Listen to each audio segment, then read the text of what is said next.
ਤੋਬਾ ਕਿੰਨਾ ਕੱਪੜੇ ਧੋਣ ਵਾਲਾ ਸਾਰੀ ਦਿਹਾੜੀ ਇਹਦੇ ਤੇ ਲੰਘ ਜਾਣੀ ਅੱਜ ਮੇਰੀ ਮਾਮਾ ਮੈਂ ਨਹੀਂ ਸਕੂਲ ਜਾਣਾ ਕਰਨਾ। ਕਿਉਂ ਕੀ ਹੋਇਆ? ਮੈਨੂੰ ਉਰਦੂ ਦੇ ਮੁਹਾਵਰੇ ਹੀ ਨਹੀਂ ਆਉਂਦੇ ਆ। ਅੱਛਾ ਚਲਾ ਮੈਂ ਤੇਰੇ ਪਿਓ ਨਾਲ ਗੱਲ ਕਰਨੀ ਆ। ਇੱਥੇ ਜੋ ਆਰਾਮ ਨਾਲ ਬੈਠੇ ਹੋ ਕੁੜੀ ਨੂੰ ਪੜ੍ਹਾ ਦੇ ਸਕੂਲ ਛੱਡਣ ਨੂੰ ਫਿਰਦੀ ਪਈ ਏ। ਲੈ ਅਸਾਂ ਨੇ ਤਰਬੀਅਤ ਕਰਨੀ ਤਾਂ ਹੋਰ ਕਿਹਨੇ ਕਰਨੀ? ਇੱਧਰ ਆ ਮੇਰਾ ਪੁੱਤਰ, ਚੱਲ ਜਾ ਤੂੰ ਕੰਮ ਕਰ ਜਾ ਕੇ ਆਪਣਾ। ਹਾਂ ਮੇਰਾ ਪੁੱਤਰ ਦੱਸ ਤੈਨੂੰ ਕੀ ਨਹੀਂ ਆਉਂਦਾ? ਪਾਪਾ ਮੈਨੂੰ ਮੁਹਾਵਰੇ ਨਹੀਂ ਆਉਂਦੇ।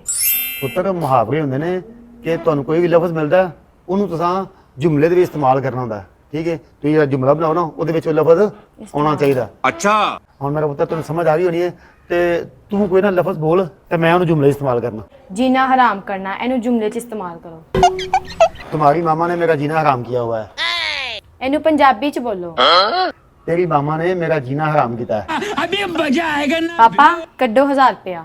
चलो कोई नहीं आया नाल तेरे पढ़ाने वाले पैसे दिया ਦੇ ਦਿਓ ਚੰਗੇ ਰਹੋਗੇ। और नहीं देना चल ਨਹੀਂ ਦੇਣਾ नहीं। ਮਾਮਾ। रुक तेरे को बता। ਹਾਂਜੀ ਪੁੱਤਰ ਦੱਸ ਕੀ ਹੋਇਆ? ਮਾਮਾ ਆ ਸੁਣੋ ਆ ਪੜਾਉਂਦੇ ਨੇ ਵੇ ਪਾਪਾ। लेकिन एक सेकंड। तेरी मामा ने मेरा जीना हराम किया है। ਇਹ ਬਾਲੜੀ ਨੂੰ ਪੜਾਉਂਦੇ ਪਏ ਹੈ? ਕਾਦੀ ਕਹਿੰਦੇ ਪਏ ਸੋ ਜਾ ਕੰਮ ਕਰ ਤੇ ਮੈਂ ਪੜਾ ਲੈਣੀ ਆ। ਇਹ ਪੜਾਉਂਦੇ ਸਿਰਫ ਹਰ ਟਾਈਮ